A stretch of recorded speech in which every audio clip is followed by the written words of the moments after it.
Okay, thank you. And what was the name of the fellow that lists the plant constituents? Dr. James Duke, D-U-K-E. So does he just have a website you can look things up? He does indeed. Awesome, thank you. Mm-hmm. Thank you, Green Meadow. Now we have Paul. Hello, Susan. This is Paul. Hi, Paul. Hello, it's good to speak with you. Can you describe how to prepare tinctures, oils, infusions, vinegars, all the good stuff for us beginners and newbies that want to know the differences between them and just at least the basics on how to prepare some of those? Okay, so the first place that I would send you is to YouTube. And at this point, I think I have about 200 YouTubes showing me making various things with various things. Right? Dandelion flower oil, poke root tincture, just a huge number of different nourishing herbal infusions I'm making. I don't even personally know the names of every one of them. But you go to YouTube, you will find those. The second thing that I could refer you to is learningherbs.com. And this is an excellent website that is set up specifically for the beginning person who just wants to learn about how to do some herbs. And it's run by John Gallagher, a really wonderful herbalist in the wise woman tradition. And it is not the wise woman's tradition. It is not the wise women tradition. It is the wise woman tradition, because woman includes man, doesn't it? Yes, it does. It's not exclusive. So that's why it's the wise woman tradition. No possessive, no plural, just the wise woman tradition. And John Gallagher works in the wise woman tradition and runs learningherbs.com. And then the third thing that I could offer you is my course, The ABC of Herbalism. It is a correspondence course, and we engage in this through the mail, and it covers 52 of my favorite herbs and how to use them, as well as 20 common difficulties that you may encounter and my take on those difficulties, as well as your beginning assignments for working with a green ally. You also get with this correspondence course a book list, and you get to choose $100 worth of books. You get an audiovisual list of DVDs, CDs, audio tapes, and MP3 files of me, and you get to choose $50 worth of those.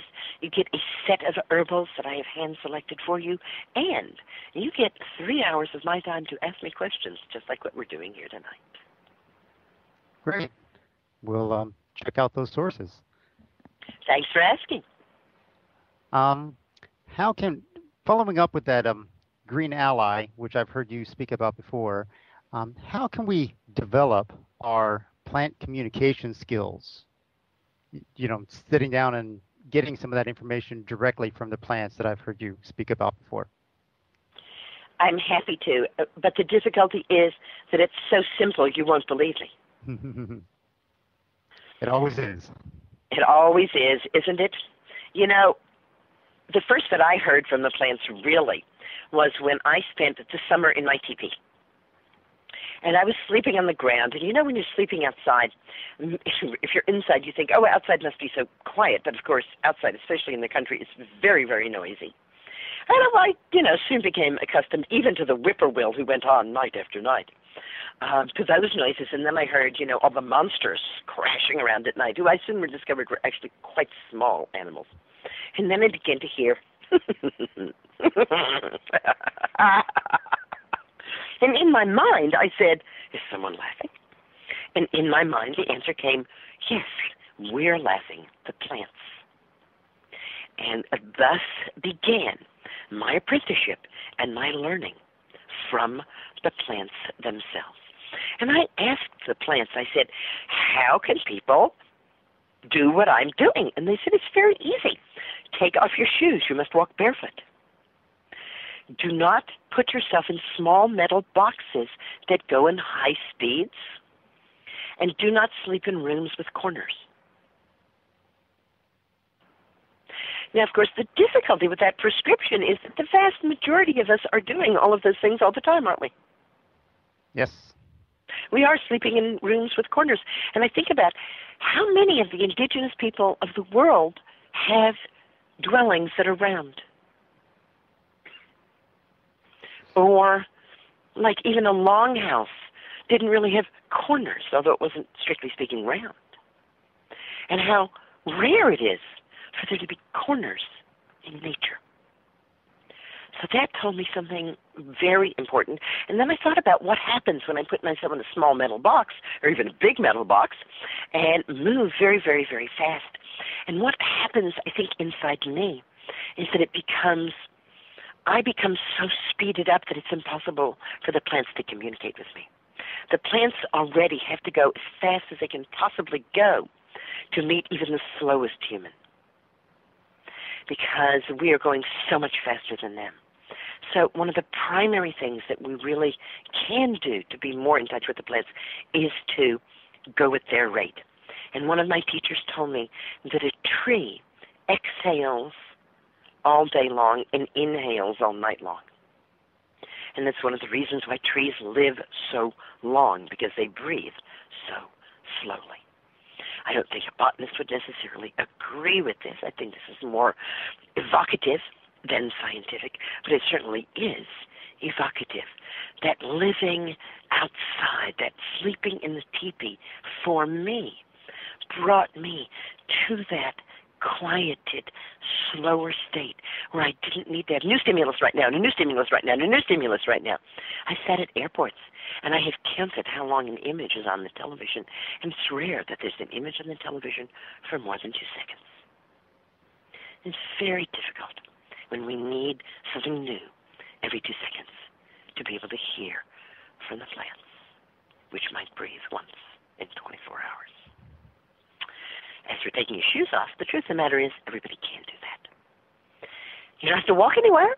Plants didn't say you have to walk around barefoot. They just said you have to be barefoot. I remember Sun Bear.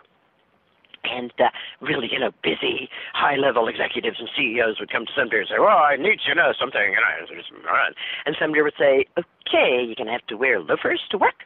And I want you to get a kitty litter pan and fill it up with dirt. And then when you get to work, I want your shoes and your socks off, and I want your feet in the dirt. And they'd go, what? Yeah, got to get you grounded here. So you just bring that tray of dirt to work with you and slide it under your desk there. Nobody will know. But you got to get your bare feet in the dirt. Otherwise, you're just going to, work yourself to death here. So we don't all necessarily have to bring a kitty litter pan of dirt with us to work. But could we spend 5 minutes a day with our shoes off and our feet on the ground? I think most of us could. I think about the woman who showed up at one of my classes a little bit late, and she was clearly really shaken. And I asked the class to wait for a moment, and I took her outside and asked her what had happened. And she had just been on the road, and right behind her in the flow of traffic, there was a major car accident with several deaths. And she was very shaken, as any of us would be. Even hearing it kind of shakes us up. And it was a December evening, and there was snow on the ground, but there were some shrubs where we were, and the earth under the shrubs was bare. And even though it was very, very cold, I had her take off her gloves and put her bare hands on the earth and give that all to the earth. And she was able then to come to class and to be here, to be present, and to really be coherent. And the earth is really our healer. The earth is here for us. So whether we are interested in plant communication or not, I think that we all need to be interested in bringing the energy of the earth into our bodies. And I've saved the best for last. It's something I found out on my own, or maybe the plants just let me think I found it out on my own. I really can't tell the difference. But I've known for all of my life, and you probably have too, that the air that I'm breathing is made by the plants. That's right. So every time I take a breath, I'm actually taking in plant breath. And the stuff that I exhale is used by what? The plants. That's right. So every time I exhale, I'm giving something to the plants. So I call it the giveaway dance between plants and people. Every breath out is a gift to the plants. I send them my gratitude. Every breath in is a gift to me from the plants. I take in their joy at being alive. And again, how blissful it would be if we could walk through our days aware every breath, gratitude, joy. But even if we only stop and take 5 minutes out of our day to breathe with the plants, this cracks open the door to the plants communicating to us. Good question. Thank you for asking. Thanks so much. Thank you, Paul. Next up is Green Meadow. Hi there. Can you give us your top 3 herbs for healing tendons, ligaments, and joints? No, I can only give you the top one. Okay. Will that be acceptable? That'll work. Okay. Remember comfrey. Comfrey is symphytum. Symphony means to come together. So comfrey is symphytum, that which brings things together. Comfrey causes certain tissues of the body to become stronger, more flexible, and smoother. And those tissues are the skin, the bones, the ligaments, the tendons, and the mucus-covered surfaces of the respiratory system, digestive, and reproductive system. Additionally, although you didn't ask, I can't resist mentioning that there are important proteins in comfrey that are used for building short-term memory cells, and that's why I always say to remember comfrey. Wow. I use Symphytum uplandica X. Let me explain that name. Most books, including my books up until recently, cite comfrey as being Symphytum officinale. And officinale is a species name that means an official medicinal plant. And so that seemed reasonable to everybody, and certainly seemed reasonable to me, until a kind of whole hoo-ha-ha about comfrey came up, and people saying, oh no, Symphytum officinale can cause harm. So I began to investigate this because it seemed very strange to me, with so many people talking about using so much comfrey. And I didn't know, whether to just say, well, you don't really know what you're talking about, people who say that there's harm, or if I was to say, wow, how did we not notice this harm before? And I wound up at Richter's in northern Ontario, Canada. And Richter's is a wonderful place. They sell herb seeds, herb plants, and even dried herbs, as well as a great variety of books. They're really into herbs, and they ship all over the world, so don't worry if you don't live in Canada. Richter's, it's like Richters, Richters. And I have no financial interest. They're just a really excellent place.